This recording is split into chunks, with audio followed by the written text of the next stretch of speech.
Hey everyone, and welcome to this explainer.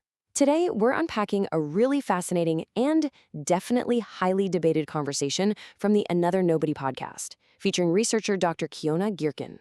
Basically, she sits down with the host to outline what she categorizes as the dark side of female interactions. We're talking everything from psychopathy to toxic behavioral patterns. So we're going to look impartially at the specific frameworks, the statistics, and the societal critiques they present in the source material, just to really understand the core arguments being made here. Okay, let's dive right into this. Here's our roadmap for today. First, the Dark Tetrad explained. Second, their claims on intimate violence. Third, allegations and societal bias. Fourth, the Queen Bee Syndrome. And finally, navigating workplace toxicity. Section 1. The Dark Tetrad explained. We're looking at clinical frameworks for toxic behavior. So according to the source material, the Dark Tetrad is made up of 4 overlapping traits. You've got psychopathy, narcissism, Machiavellianism, which, by the way, focuses heavily on strategic, career-oriented manipulation, and sadism, which is basically deriving pleasure from causing pain. Now, Dr. Girkin places a really special emphasis on psychopathy here. She views it as the absolute most dangerous of the bunch, simply because it operates on the strict win-at-all-costs mentality, literally zero regard for who gets hurt in the process. Now, it's absolutely crucial to distinguish between someone who is kind of just self-obsessed and someone who is actually actively dangerous. As Dr. Girkin points out, while all psychopaths are inherently narcissistic, not all narcissists are psychopaths. Think about it like this. A narcissist might be incredibly selfish, sure, but they rarely go out of their way to deliberately plot and harm someone unless there's a really tangible benefit for them. A psychopath, however, they might actively destroy someone's life simply to secure a win. Moving on to Section 2, Claims on Intimate Violence. Let's look at the podcast statistics and assertions. And this brilliantly illustrates how the host and Dr. Girkin aggressively challenge traditional societal narratives. They rely on some very specific, stark figures. They cite that men account for 80% of suicides.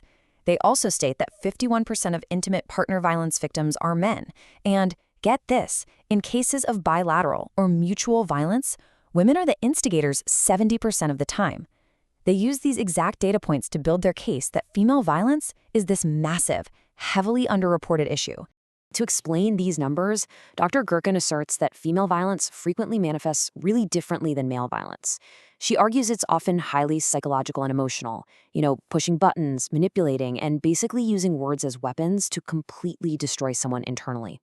The podcast does also discuss physical violence, though.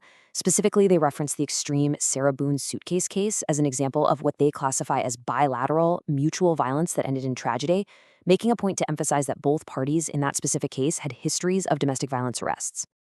All right, Section 3, Allegations and Societal Bias. This is the debate over systemic blind spots. The speakers in the podcast assert that the modern believe all women narrative has actually removed the traditional requirement for strict physical evidence in the justice system. According to them, while this shift might have been well-intentioned, it's opened up a massive can of worms. They argue it allows manipulative individuals, specifically those with these dark traits, to weaponize false allegations to ruin reputations, exact revenge for a rejection, or even gain leverage in custody battles without facing any real repercussions. Building on that idea, Dr. Girkin critiques what she views as a huge societal bias in how violence is framed. On one hand, the podcast claims men's violence is universally condemned and just flat out blamed on poor character or inherent evil. On the other hand, they argue women's violence is routinely excused by mental health struggles, labeled as self-defense, or, crazy enough, even trivialized into lighthearted pop culture entertainment, like the true crime show Snapped. Dr. Girkin actually claims that men's behavior change programs frequently fail precisely because they completely ignore the female-initiated violence that's happening inside the exact same household. So, the crucial point we need to ask ourselves is, how do these super intense clinical concepts and extreme criminal cases actually translate into the relatable, everyday interactions that most of us experience? That brings us to Section 4, the Queen Bee Syndrome. We're talking toxic dynamics in the workplace. Dr. Girkin defines this Queen Bee Syndrome as a more socially acceptable, colloquial cover term for what is fundamentally a female psychopath or narcissist operating right there in the office. This is a toxic individual who absolutely demands to be the boss of her social circle. She relies on a posse of minions to help enforce her dominance and actively participate in bullying other female colleagues. Now, the primary weapon of this queen bee, according to the source, is relational aggression. This basically involves intentionally damaging another woman's social standing through calculated rumors, gossip, and social exclusion.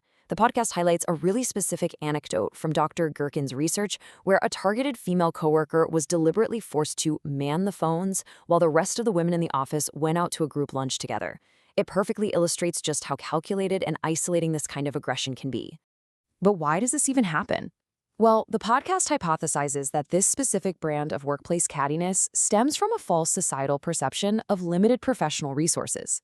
The theory they present is that rather than doing the actual hard work to improve their own skills or qualifications, these toxic individuals believe the easiest way to secure their own position is to viciously tear down and hold back literally any other woman who might be perceived as a threat. Finally, Section 5, Navigating Workplace Toxicity. Let's look at Dr. Girkin's practical advice. First things first, she advises identifying the red flags. A workplace psychopath often enters the organization appearing excessively likable and charming, like everyone loves them at first. But soon enough, they begin taking credit for other people's work and engaging heavily in that relational aggression we just talked about. Most critically, Dr. Girkin warns that these individuals will strategically suck up to upper management to completely insulate themselves from consequences, effectively making themselves totally untouchable. Now, if you do spot these red flags, Dr. Girkin lays out some pretty rigid steps for self-protection. Step 1, absolutely do not overshare personal details, because toxic individuals will definitely weaponize them against you. Steps 2 and 3 are all about evidence. Keep a detailed written journal of times and behaviors, and record private voice memos in your car. Crucially, and I mean absolutely crucial here, she emphasizes keeping all of this documentation entirely off company servers or company phones.